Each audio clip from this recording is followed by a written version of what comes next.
말씀을 보겠습니다. 하나님의 말씀은 마가복음 14장 1절에서부터 9절까지의 말씀입니다. 마가복음 14장 1절에서부터 9절까지의 말씀.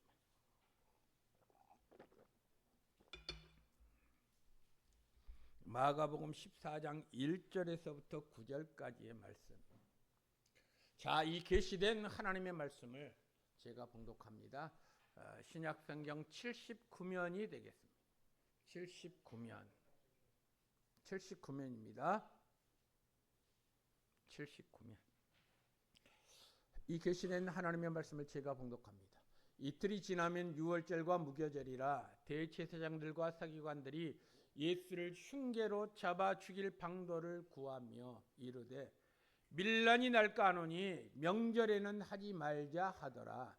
예수께서 베다니 나병 환자 시몬의 집에서 식사하실 때에 한 여자가 매우 값진 향유 곧 순전한 나드 한 옥합을 가지고 와서 그 옥합을 깨뜨려 예수의 머리에 부으니 어떤 사람들이 화를 내어 서로 말하되 어찌하여 이 향유를 허비하는가? 이 향유를 300데나리온 이상에 팔아 가난한 자들에게 줄 수 있었겠도다 하며 그 여자를 책망하는지라. 예수께서 이르시되 가만두라. 너희가 어찌하여 그를 괴롭게 하느냐? 그가 내게 좋은 일을 하였느니라. 가난한 자들은 항상 너희와 함께 있으니 아무 때라도 원하는 대로 도울 수 있거니와 나는 너희와 항상 함께 있지 아니하리라. 그는 힘을 다하여 내 몸에 향유를 부어 내 장례를 미리 준비하였느니라. 내가 진실로 너희에게 이르노니 온 천하에 어디서든지 복음이 전파되는 곳에는 이 여자가 행한 일도 말하여 그를 기억하리라 하시니라. 아멘. 우리 교회는 해년마다 10월 마지막 주일을 추수감사절로 지킵니다. 추수감사절은 1년 동안 우리의 삶을 지키시고 인도하신 하나님의 은혜에 감사하면서 지키는 절기이지요. 저는 해년마다 감사절 한 주 앞에 감사절에 대한 설교를 했습니다. 오늘 또 마찬가지입니다. 감사절을 한 주일 앞두고 저는 이 시간 한 여인의 헌금이 과연 올바른 것인가를 생각하면서 과연 그녀의 행동이 헛된 것인가 아니면 가장 의미 있는가를 함께 묵상하려고 합니다.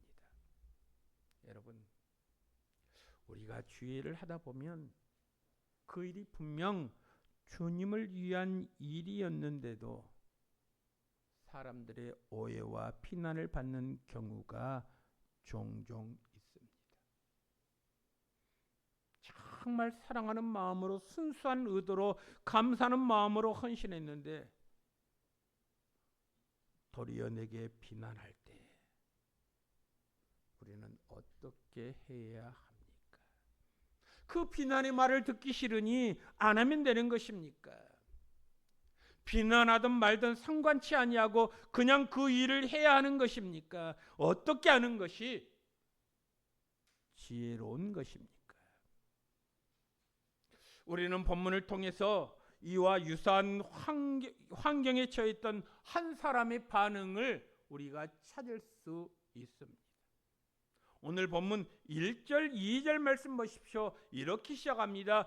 이틀이 지나면 유월절과 무교절이라. 이틀이 지나면 유대인의 가장 큰 명절 중에 하나인 유월절이 시작됩니다. 유월절이란 이스라엘 백성들이 애굽의 430년간 종살이에서 해방된 날을 기념하는 절기이지요.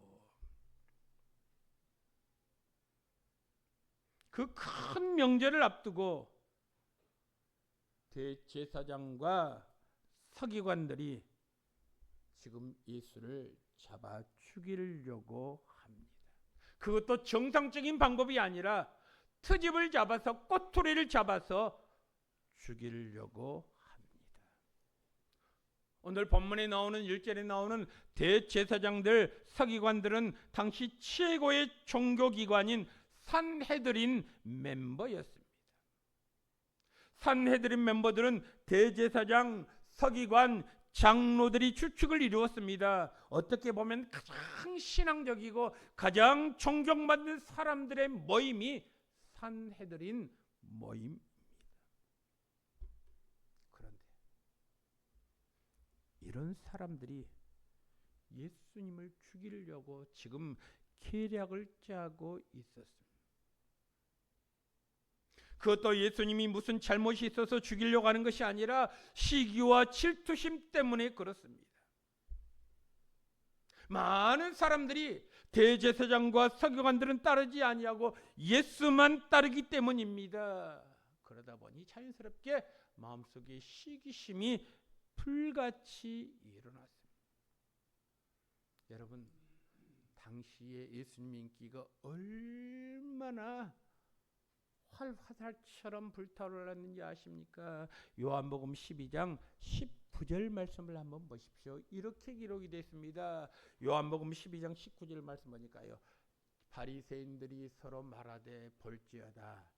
너희 하는 일이 쓸데없다. 보라. 바리새인들이 지금 서로 말합니다. 우리들이 하는 일이 쓸데없다. 보라. 온 세상이 그를 따르는도다. 온 세상 사람들이 예수를 따르는다. 온 세상 사람들이 다 예수님을 따르는 것처럼 보였습니다. 어디 가나 예수님이 계신 곳은 사람들이 구름같이 몰려왔습니다. 대제사장과 서기관들의 인기는 떨어져도 예수님의 인기는 계속 올라갑니다. 그래서 그들은 위협과 질투를 느꼈습니다. 저 사람 가만히 두면 안 되겠다 생각이 들었습니다. 그래서 그들이 생각해낸 것이 무엇입니까? 우리보다 더 인기를 끌고 있는 저 예수를 죽이자는 것입니다. 여러분, 저는 여기서 종교인과 신앙인의 차이를 볼 수 있었습니다. 오늘 본문에서는 너무나 선명하게 종교인과 신앙인이 대조되고 있습니다. 시기와 질투 때문에 예수님을 잡아 죽이려고 하는 바리새인들과 서기관들은 그야말로 종교인입니다. 죄인을 구원하기 위해서 십자가에서 죽어야만 하는 예수님은 신앙인입니다. 여러분, 저도 여러분도 잘못하면 나도 모르는 사이에 종교인이 되어버릴 수 있습니다. 여러분, 종교인은 어떤 사람입니까? 종교를 통해서 자기의 유익을 챙기려는 사람입니다. 손해를 보거나 어려움을 닥치면 쉽게 신앙을 포기하는 사람입니다. 내가 살기 위해서 필요한 경우 남을 죽이는데 서슴없이 양심의 가책을 받지 않는 사람입니다. 이 종교인들은 예수님이 자기들의 인기와 기득권을 빼앗아간다라고 생각했기 때문에 기꺼이 예수님을 죽이는데 앞장섰던 사람들이 바로 바리새인, 대제사장, 그리고 서기관들인 종교인들이었습니다. 그러나 신앙인은 다릅니다. 신앙인은 하나님의 뜻을 이루기 위해서 내 뜻을 포기하는 사람입니다. 남을 살리기 위해서 자신을 희생하는 사람이 신앙인입니다. 내게 얼마나 이득이 있는가 따지지 않고 하나님이 얼마나 기뻐하시는가를 더 중요하게 생각하는 사람들입니다. 남들이 나보다 잘 될 때 마음속 깊은 곳에서 기쁨을 누리고 기뻐하는 사람입니다. 자, 그렇다면 종교인과 신앙인, 여러분은 어느 부류에 속한 사람들입니까? 종교인과 신앙인을 결정하는 가장 큰 차이는 바로 십자가에 있습니다. 십자가를 대할 때 태도를 보면 알 수가 있습니다. 종교인들은 십자가가 주어지면 벗어버리고 도망치기에 급급합니다. 목적이 십자가가 아니라 자기 유익이기 때문에 그렇습니다. 그러나 신앙인은 십자가가 주어지면 그 십자가를 묵묵히 감당합니다. 그것이 하나님의 뜻이라고 믿기 때문에 그렇습니다. 그렇다면 저와 여러분들은 이 말씀 앞에 내 자신에게 한번 질문을 던져야 합니다. 나는 종교인인가? 신앙인인가? 오늘 3절부터는 그 유명한 옥합을 깨트리는 사건이 나옵니다. 먼저 3절 말씀 보실래요? 이렇게 기록이 되어 있습니다. 예수께서 베다니 나병 환자 시몬의 집에서 식사하실 때 일어난 일입니다. 나병 환자 시몬은 과거 나병에 걸렸다가 예수님께서 치료해 주셔서 나은 사람입니다. 나병 환자 시몬의 집에서 지금 있는 사람은 총 15명입니다. 예수님 12제자, 그럼 13명이죠. 나병 환자였던 시몬, 그리고 죽었다 살아난 나사로, 15명이 방 안에 있습니다. 여자들은 밖에서 분주히 식사 준비를 하고 있었습니다. 물론 이 식사의 주인공은 예수님입니다. 아마도 나병 환자 시몬은 예수님께서 자기 병을 고쳐준 사실에 대해서 감사하는 마음으로 이 자리를 마련한 것 같습니다. 이때 한 여자가 예수님께 나왔습니다. 그리고 순전한 나드 한 옥합을 가지고 와서 그 옥합을 깨트리고 예수님의 머리에 부었습니다. 유대인들은 손님이 식탁에 앉으면 몇 방울의 향유를 그 손님에게 부어 뿌리는 것이 관습이었습니다. 그런데 이 여인이 한 행동을 두고 두 가지 반응이 나왔습니다. 제자들의 반응입니다.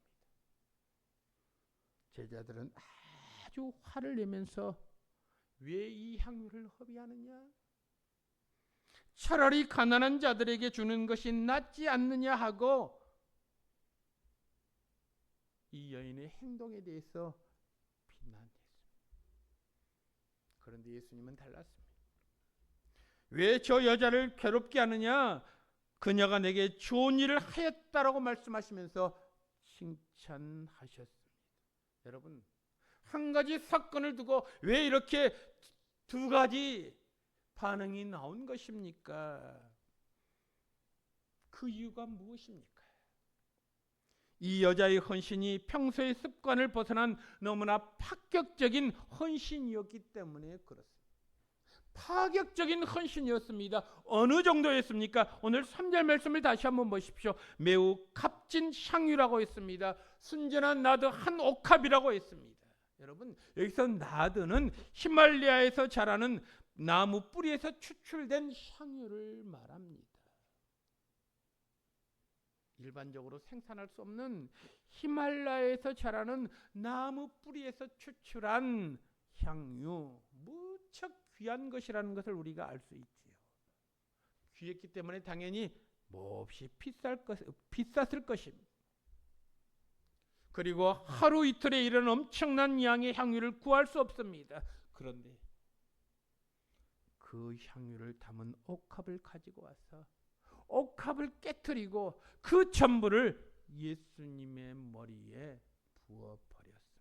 이것이 문제였습니다.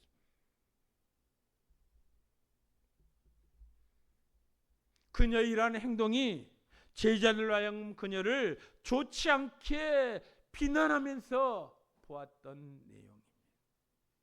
여러분, 제자들이 이 사실을 좋지 않게 보는 이유가 무엇 때문입니까? 향유를 몇 방울만 뿌려도 되는데 전부를 부었다는 것입니다. 옥합을 깨뜨리지 않아도 되는데 옥합까지 깨뜨렸다는 것입니다. 그러면 그 다음에 그 옥합을 써먹을 수 없잖아요. 제자들의 관점에서는 그럴 필요까지 있겠느냐라는 말씀입니다. 어떻게 보면 제자들의 생각과 말이 맞는 것 같습니다. 이만한 양이면 엄청난 액수인데 그것을 가지고 가난한 사람을 돕지 않고 왜 허비하느냐고 지금 질책하고 있는 제자들의 모습을 보십시오.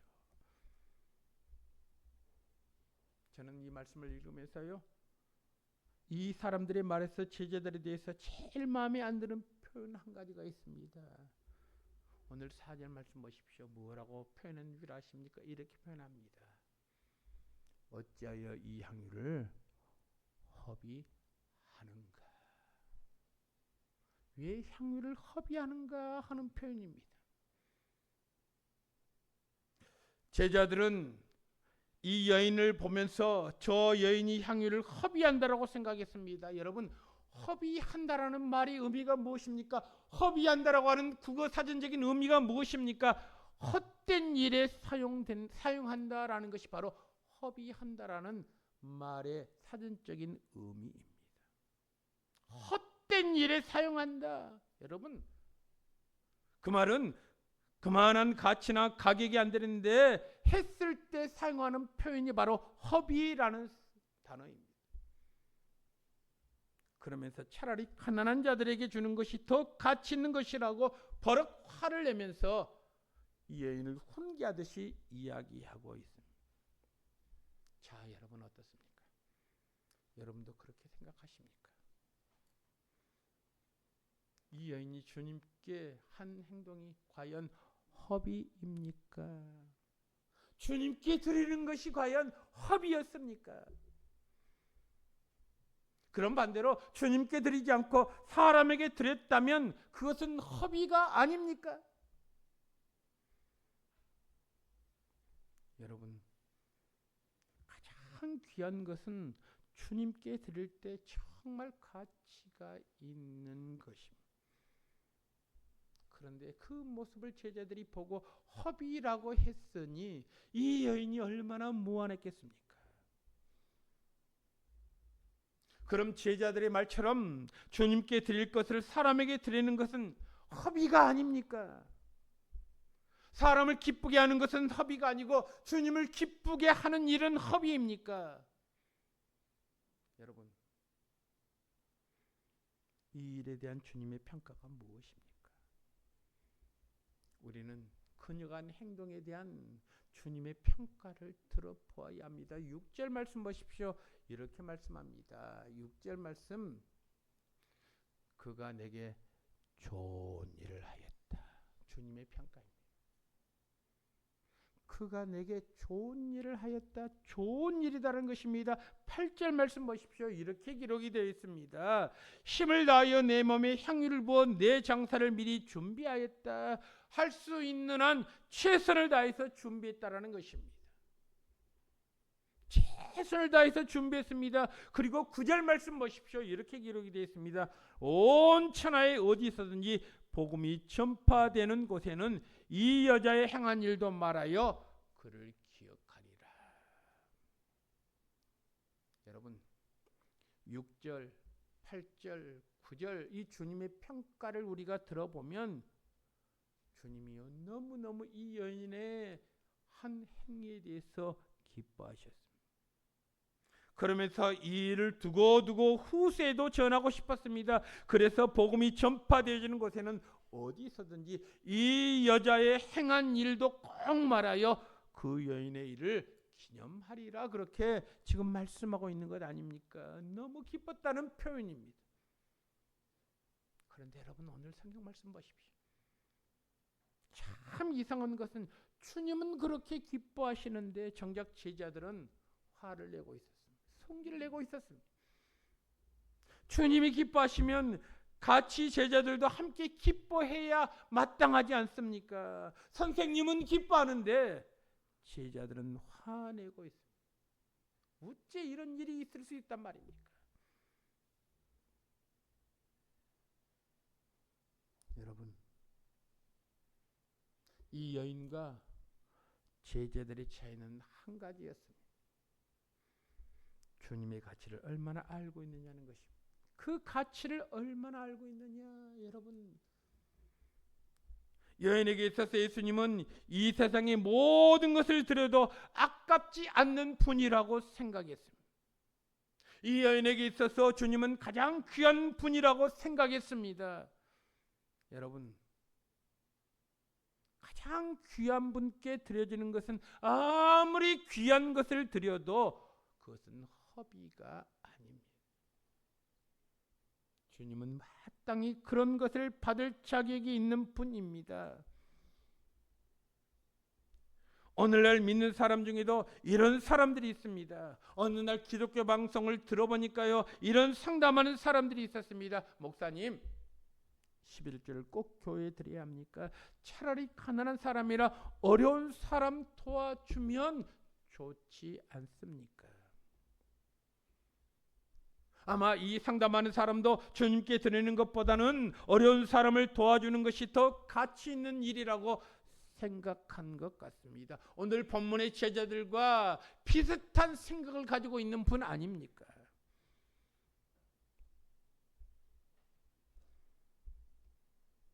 내게 주어진 모든 것을 가장 가치 있게 쓰는 것은 저는 주님께 드리는 것이라고 생각합니다. 가난한 사람은 주님께 드리고 남은 것으로 도와줘도 충분합니다.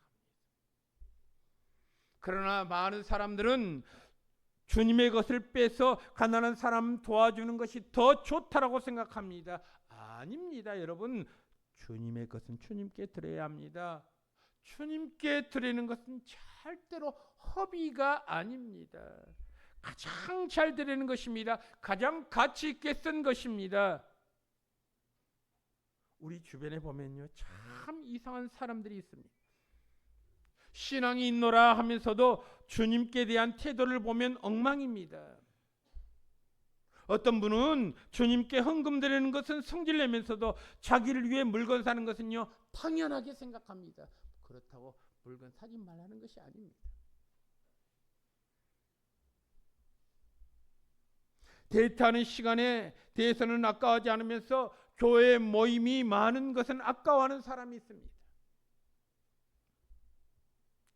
주일 예배가 10분만 늦게 끝나면 시계를 쳐다보면서 속으로 끓어오르는 사람들도 있습니다. 이 사람들의 마음에는 어떤 생각이 있습니까? 내가 예수님 때문에 모든 것을 지금 허비한다라고 생각하는 사람 아닙니까? 적당히 해도 되는데 너무 지나치게 믿는다라고 생각합니다. 여러분, 기억하십시오. 주님께 드리는 것은 어떤 것을 드려도 그것은 결코 허비가 아니라는 사실을 말입니다. 주님께 드리는 것은 가장 잘 드리는 것입니다. 가장 가치 있게 사용한 것입니다. 여러분, 저는 오늘 이 여인의 모습에서 우리가 배워야 할 것이 있습니다.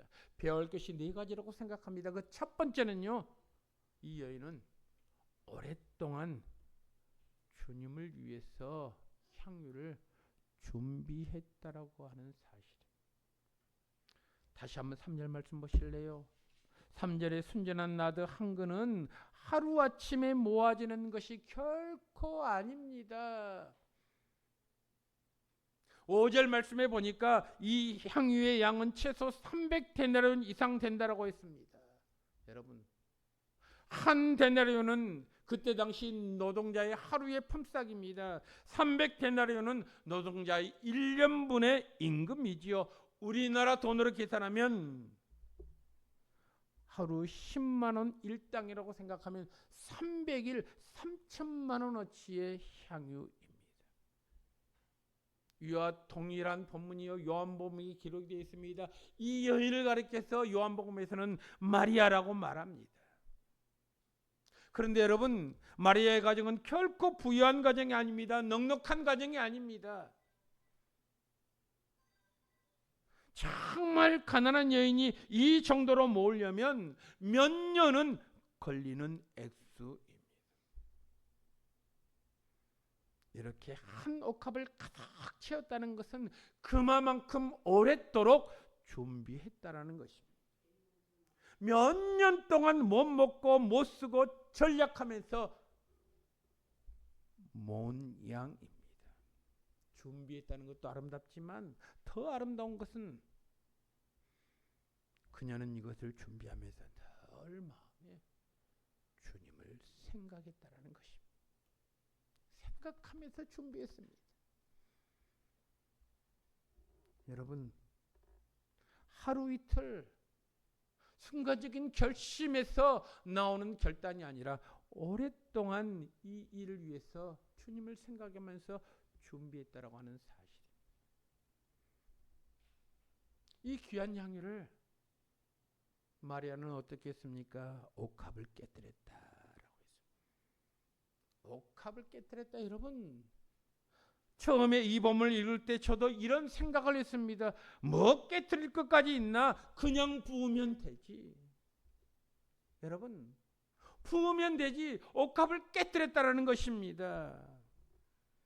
그런데 본문을 다시 한번 읽고 또 읽으면서 이 여인이 참 대단한 것을 느꼈습니다. 역시 깨뜨리기 잘했다라는 생각이 들었습니다. 여러분, 한번 생각해 보십시오. 왜 마리아가 이 옥합을 깨뜨렸을까요? 주님을 위해 준비했으니 주님께만 사용하기를 바랐던 것입니다.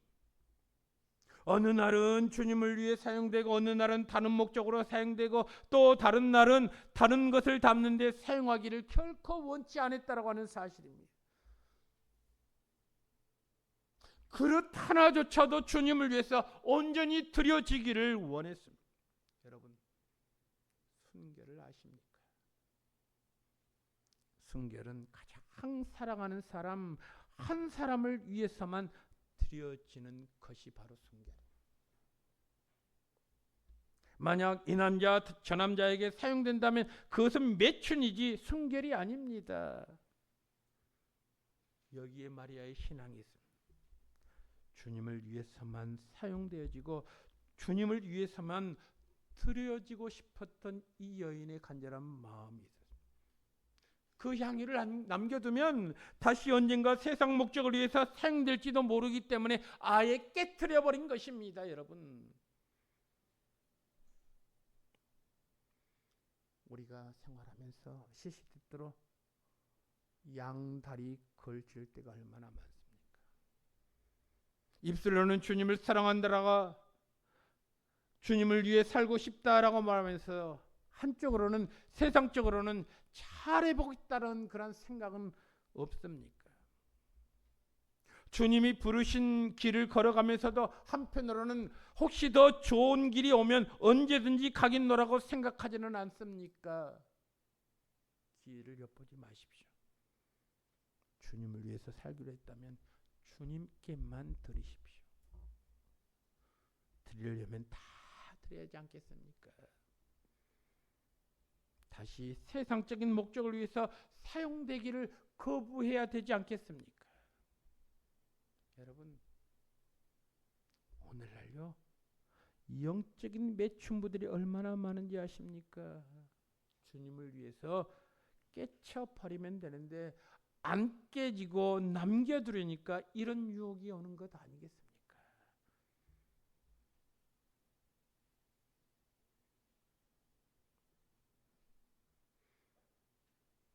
저는 이 본문을 통해서 얻은 교훈이 있습니다.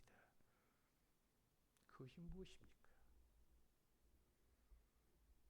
우리가 주님을 기쁘시게 하는 일을 하고서도 사람에게 욕을 먹는 경우가 있습니다. 성실하게 했는데 진실되게 했는데 도리어 사람들로부터 욕을 얻어먹는 경우가 있습니다. 여러분, 오늘 4절 말씀 한번 보십시오. 이렇게 기록이 되어 있죠. 어떤 사람들이 화를 내었습니다. 서로 말합니다. 어찌하여 이 향유를 허비하는가. 어떤 사람들이 서로 화를 냈다, 분을 내어서 말했습니다. 무슨 의사로 이 향유를 허비하였는가. 여러분, 어떤 사람들이라고 하는 것을 보면 단 한 명이 아닌 것 같습니다. 여러 명이 함께 화를 내면서 비난했습니다. 적어도 2명 이상의 사람들이요, 이 여인의 한 행동에 대해서 칭찬보다는 분을 내면서 화를 낸 것 아니겠습니까? 이 여인이 제자들로부터 너무 괴롭힘을 당하다 보니까요, 그 모습을 보다 참다 못한 예수님이 이렇게 나섰습니다. 6절 말씀 보십시오. 이렇게 말씀하시는 것입니다. 가만두라. 너희가 어찌하여 그를 괴롭게 하느냐. 그러면서 결정적인 말 한마디를 하십니다. 그가 내게 좋은 일을 하였다. 여러분, 저와 여러분들이 주일을 할 때 항상 칭찬만 받은 것은 아닙니다. 주님이 기뻐하시는 일이어도 때로는 사람들에게 욕을 먹습니다. 괴롭힘을 당할 때도 있습니다.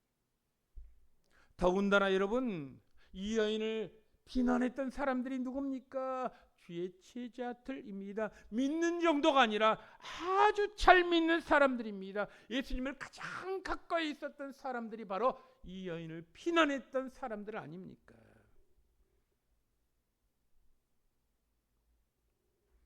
우리가 제일 견디기 힘든 때가 언제입니까? 믿는 사람들이 우리를 이해하지 못하고 괴롭히고 비난할 때 아닙니까? 안 믿는 사람이 그러면 참을만 합니다. 견딜만 합니다.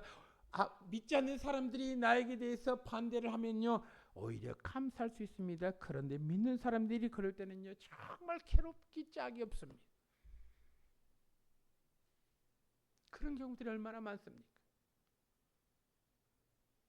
그때 우리는 어떻게 합니까? 그때 어떻게 합니까? 대응하지 말고 주님만 바라보아야 합니다. 왜냐하면 주님께서 내 편이 되어서 그 문제를 해결을 하시기 때문에 그렇습니다. 여러분, 오늘 9절 말씀을 다시 한번 보십시오. 제자들이 이 여인에 대해서 비난할 때에 분을 이어서 막 함부로 대할 때 9절 말씀 보십시오. 주님께서 이 여인을 도와주십니다. 이 여인 편에서 힘이 되어 주십니다. 여러분, 우리의 힘은 오직 주님밖에 없습니다. 만약 이 여인이 제자들에게서 위로를 받으려고 했다면 큰 상처가 되어서 평생 주의 일을 할 수 없었을 것입니다. 어떻게 주의 일을 할 수 있겠습니까? 그런데 이 여인은요, 주님만 바라봤습니다. 주님만 바라봤더니 주님께서 회복시켜 주셨습니다. 뭐라고 회복시켜 주셨습니까? 그가 내게 좋은 일을 행했다, 그렇게 말씀하고 있습니다. 온 천하 어디서든지 복음이 전파되어 있는 곳에는 이 여인의 행한 일도 말하여 그녀를 기억하리라. 얼마나 기분 좋은 말입니까? 주님이 가장 기억하고 싶고 헌신의 모델로 삼고 싶은 사람이 되었다라는 말입니다. 하나님은 자신을 기쁘게 하다가 고난당하는 사람들의 그 모습을 결코 외면치 않습니다. 반드시 보호하심, 반드시 은혜를 베풀어 주시는 분이신 줄로 믿습니다. 그러므로 하나님의 사랑하신 성도 여러분, 우리가 주님을 기쁘시게 하는 일을 하고도 도리어 사람들에게 욕을 먹는다면 이 여인처럼 아낌없이 향유를 부어드렸는데 칭찬은커녕 화를 내면서 어찌 그런 일을 했느냐고, 얼마나 믿음이 좋아서 그랬느냐고 조소하는 자칭 잘 믿는 제자들의 모습 속에서 이 여인은 어찌할 바를 몰랐습니다. 그때 주님께서요, 한마디 딱 던지죠. 그녀는 참 좋은 일을 했다. 그녀가 행한 일에 대해서 온 세상 사람들이 그녀를 기억할 것이다, 그렇게 말씀해요. 여러분, 우리는 여기에서 저는 깨달은 것이 한 가지 있습니다. 무엇입니까? 자칭 제자들은요, 주님과 함께 하면서 예수님을 가장 잘 아는 사람이라고 자칭 자부했던 사람들입니다.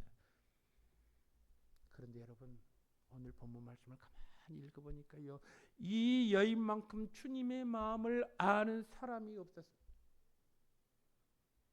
주님의 12제자들 베드로, 야고보, 요한 그 어떤 사람보다도 주님의 마음을 가장 잘 아는 사람은 향유를 주님께 깨트려 부어드린 이 여인이었습니다. 이제 얼마 있으면 주님은 십자가에 못 박혀 죽으실 것입니다. 그 십자가 위에서 주님의 몸은 철저히 깨어질 것입니다. 모든 죄인들을 위해서 귀한 피를 다 쏟아붓게 될 것입니다. 죄인의 구원을 위해서 자신의 몸을 단번에 제물로 드리게 될 것입니다. 그런데 이런 예수님의 마음을 가장 잘 헤아린 사람이 누구였습니까? 베드로입니까? 야고보입니까?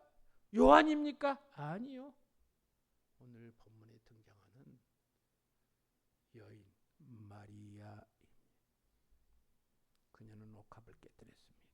옥합을 깨뜨렸다는 말이 무슨 말입니까? 주님의 몸이 깨진 것처럼 옥합을 깨뜨렸다는 것입니다. 그녀는 향유를 다 쏟았습니다. 예수님이 피를 다 쏟으신 것처럼 말입니다. 예수님만을 위해서 단번에 다 드렸습니다. 죄인을 위해서 단번에 자기 몸을 버리신 예수님처럼 말입니다. 얼마나 정확하게 주님의 마음을 안 것입니까? 이 여인의 헌신은 한마디로 십자가 사건을 암시적으로 표현한 것입니다. 이것이 예수님의 마음을 흡족하게 했습니다. 하나님의 사랑하신 성도 여러분, 자 그럼 결론적으로 여러분들에게 묻고 싶습니다. 아직도 여러분들은 제자들처럼 이 여인이 향유를 허비했다라고 생각하십니까? 필요치 않는 일을 너무나 무리하게 했다라고 생각하십니까? 너무 많은 것을 들여서 물질을 허비했다라고 생각하십니까? 주님께 드린 것은 어떤 것도 허비가 아닙니다. 주님은 그만큼 가치와 자격이기 때문에 그렇습니다. 옥합을 깨뜨려 주님께 드리는 이 마리아의 모습이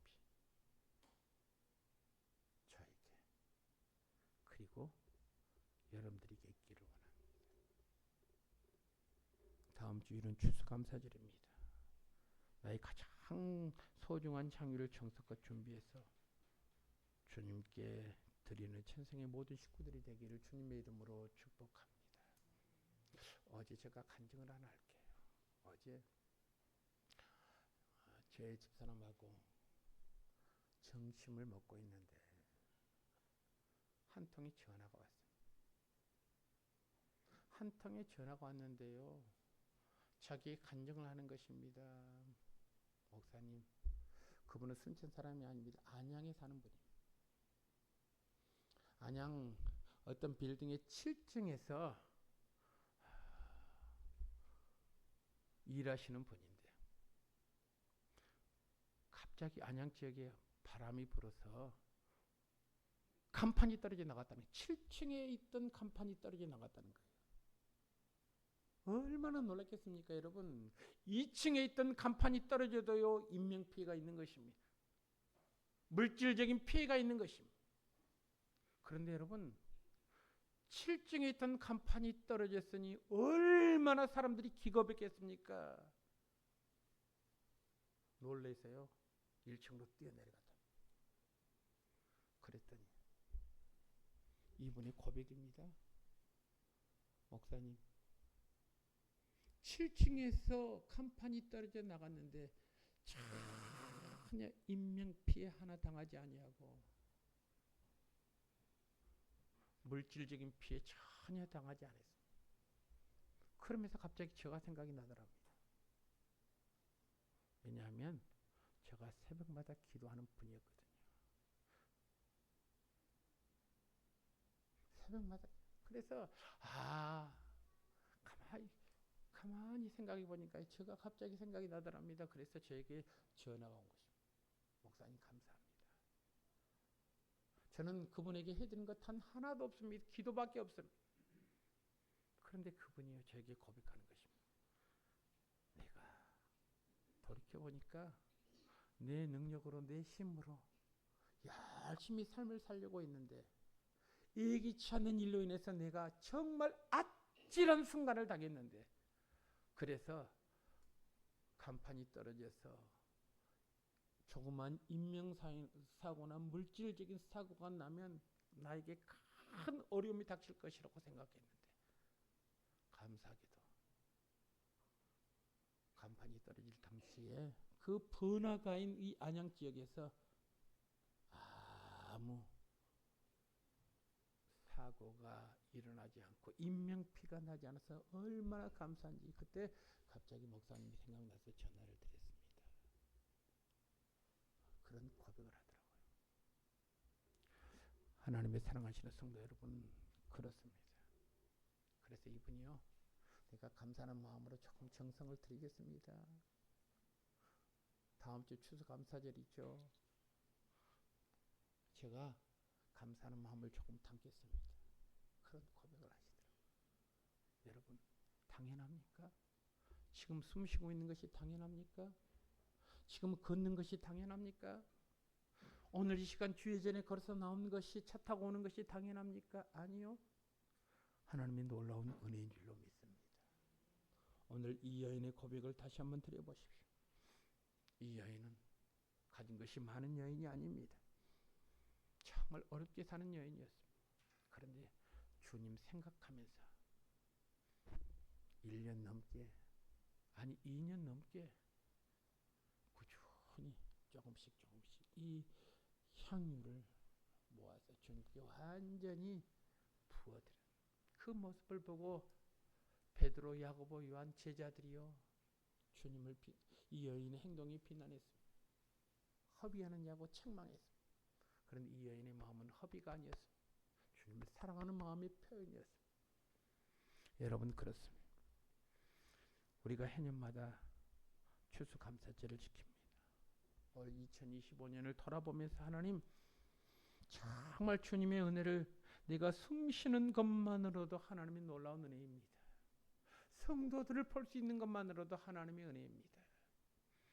하나님의 은혜를 늘 기억하면서 주님 앞에 믿음으로 고백하는 전성의 모든 식구들이 되기를 주님의 이름으로 축원합니다.